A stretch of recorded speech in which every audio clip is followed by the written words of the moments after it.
my cousins are here. My first boyfriend from college is here. It's awesome. Is that true? That's true. It's real? Sitting right back there, yeah. Whoa. One day I hope to make something like this to show my parents in the theater full of people. Where do I start? That's fucked up. One of the things that I love about this movie so much is that it feels like a young adult novel with all just the gross out sensibilities of just the crazy, just orgies, tons of gore. You get this script. I don't know if you see that on paper. What do you see when this script is delivered to you? Is that the immediate vision? Yeah, it was actually. I'm a huge fan of Grady Hendrix's work. I had read My Best Friend's Exorcism, Paperbacks from Hell, Horror Store, We Sold Our Souls. And I had actually read the script maybe I think it was December 2017, just a friend of mine sent it to me. She's like, you should check this out. I was like, this script is batshit crazy. I love it. I can't wait to see someone make it. And then cut to 6 months later, it goes to my agent, she sends it to me, I say, I've read this, what do I have to do to get this?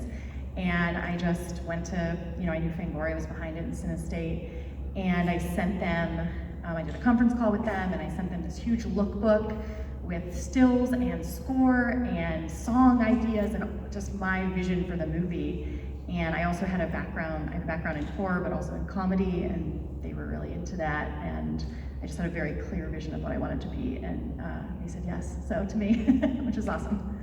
Talk to me about the casting. This is kind of a dream cast for a movie you get Rebecca Romaine to star in this movie.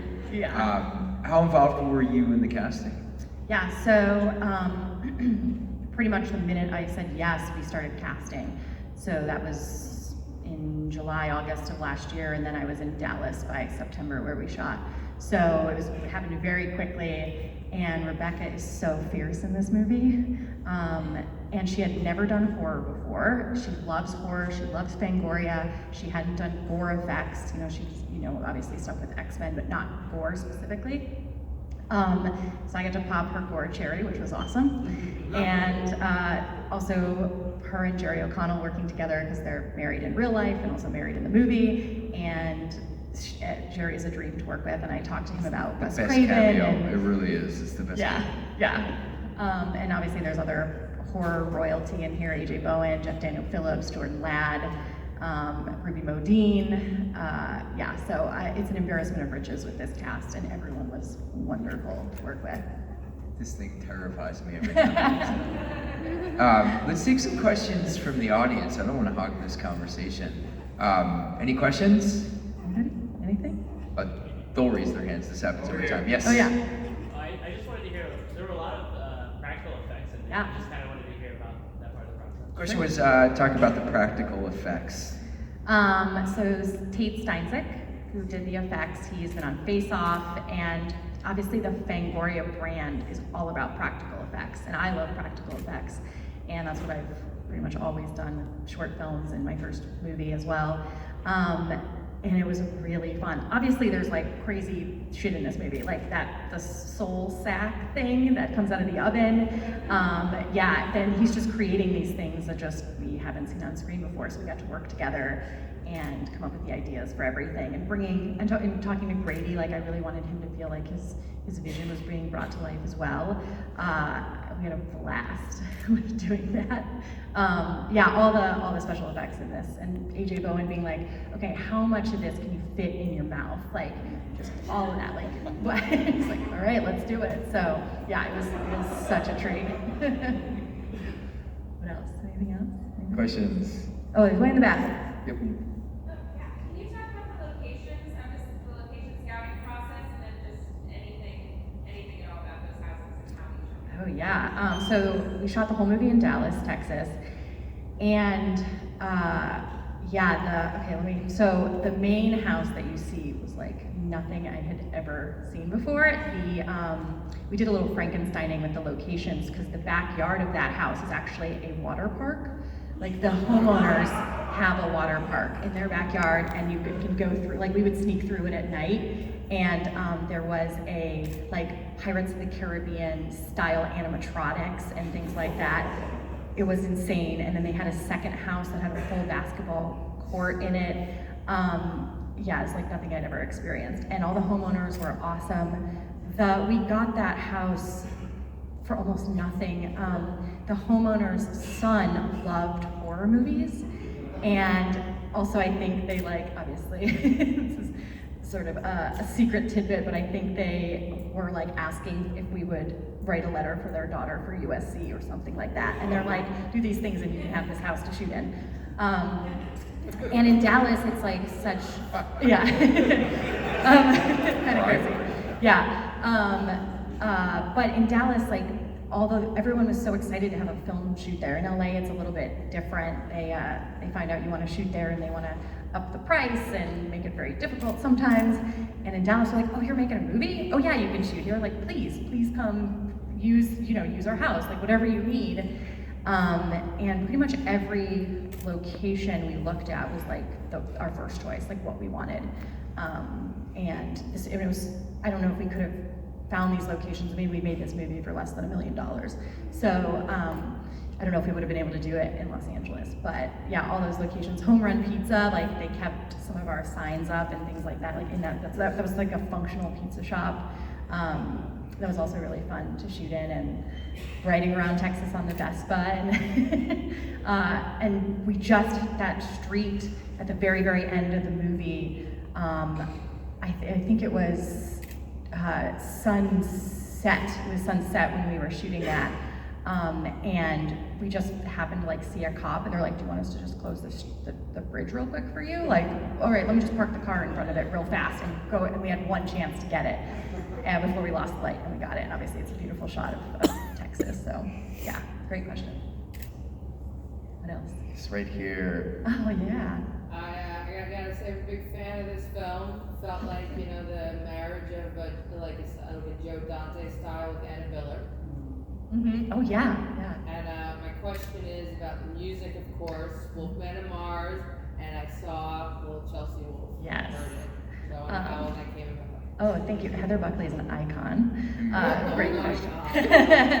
Yeah, so when thinking about the score for this movie, I knew I was like, okay, I want 70s, giallo, goblin-esque rock with John Carpenter's synth. I was like, how do I find a hybrid of that? And then I remembered, I was a huge fan of Wolfman of Mars, and I knew they had scored a movie called Boogeyman Pop. And so we follow each other on social media, so I just reached out and said, I'm doing this movie with Fangoria, are you available? Because I knew the Boogeyman Pop director had just done a new film and was probably hiring them to score his next film. And I said, I don't know if you would be interested in doing this. It's a super small budget. The score budget is teeny tiny. And they hit me back and they're like, yeah, send me the film. I sent them the film and the script, and they said, absolutely, we'd love to do this. And they were a dream to work with.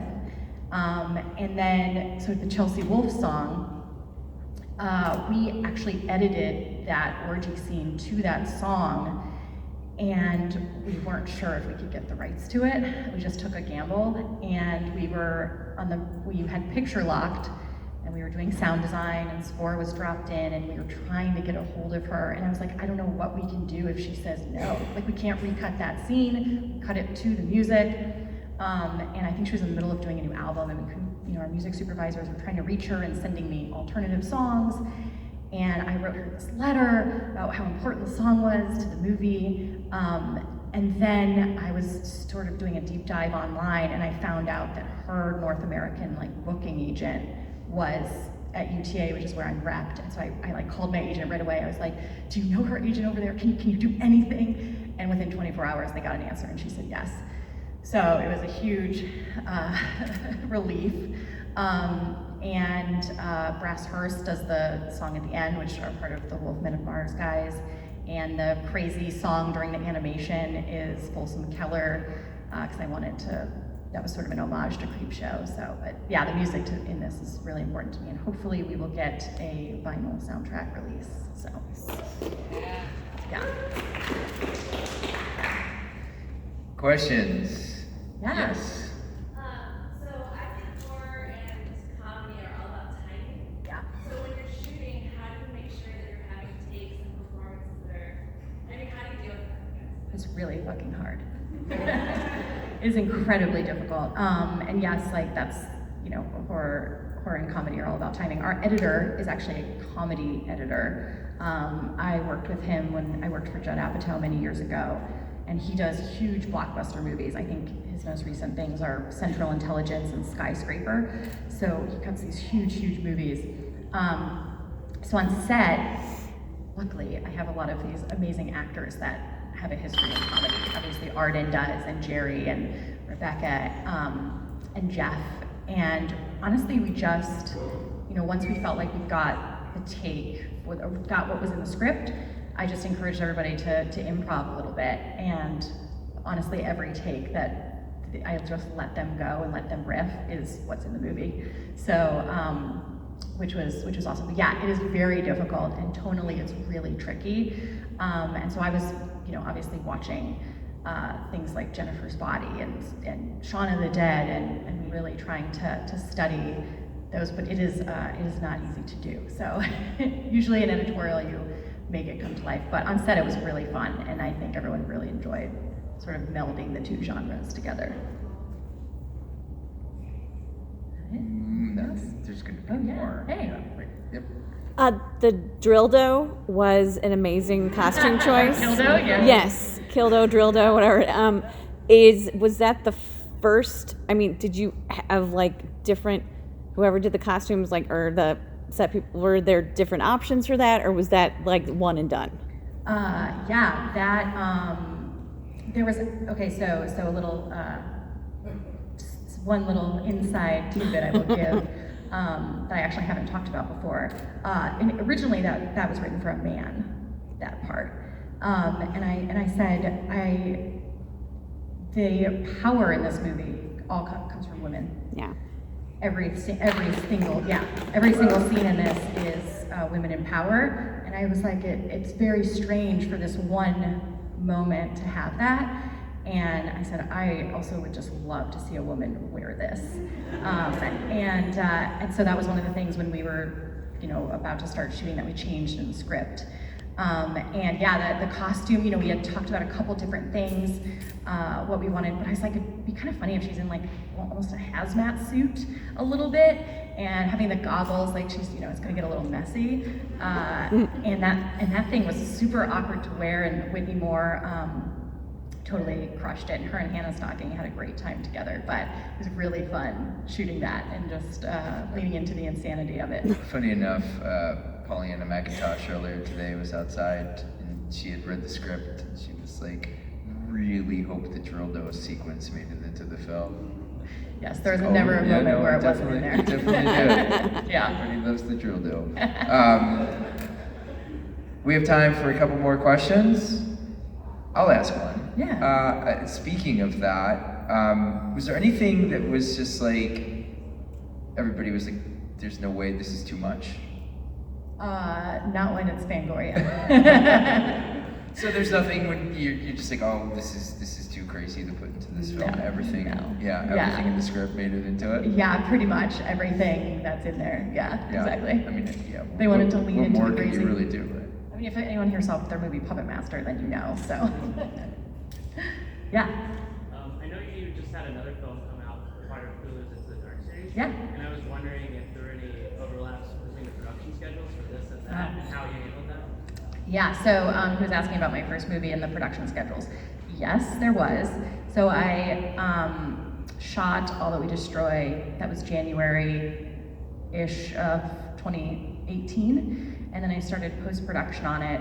And then I got Satanic Panic, and then started prep and shooting on that. And All That We Destroy, because it wasn't coming out till May, the production, Blumhouse just kind of put it on hold, and they're like, well, it's not coming out till May. They use the same sort of VFX people, sound design people for all the movies. And they said, well, they need to work on all these other ones, you go do your other movie, and then we get back. downside to that was when I got back, I had to finish both movies at once. So I was spending like 8 in the morning till 8 at night sound designing one movie, and then from 8 p.m. to like 2 a.m. sound designing the other movie, and giving score notes, and this overlap went on for about 4 or 5 weeks.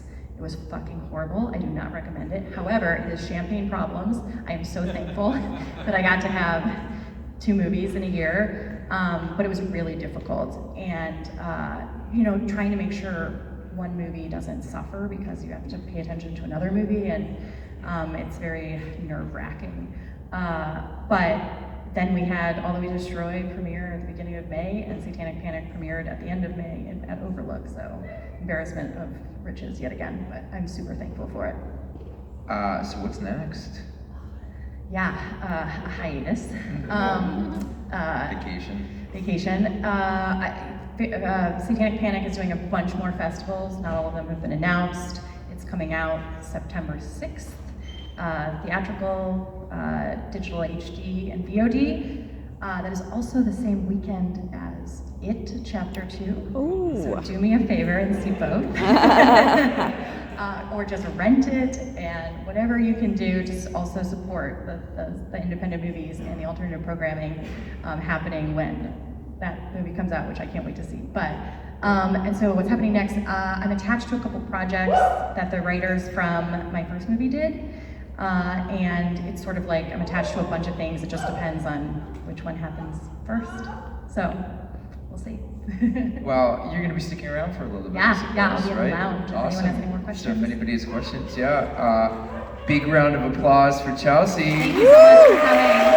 And make sure to go online, tell everybody how much you love this movie. We have It goes GIFs a long on way. Twitter. Yeah, #Satanic Panic. It sounds cool. Yeah. Yeah. Thanks, guys. Woo!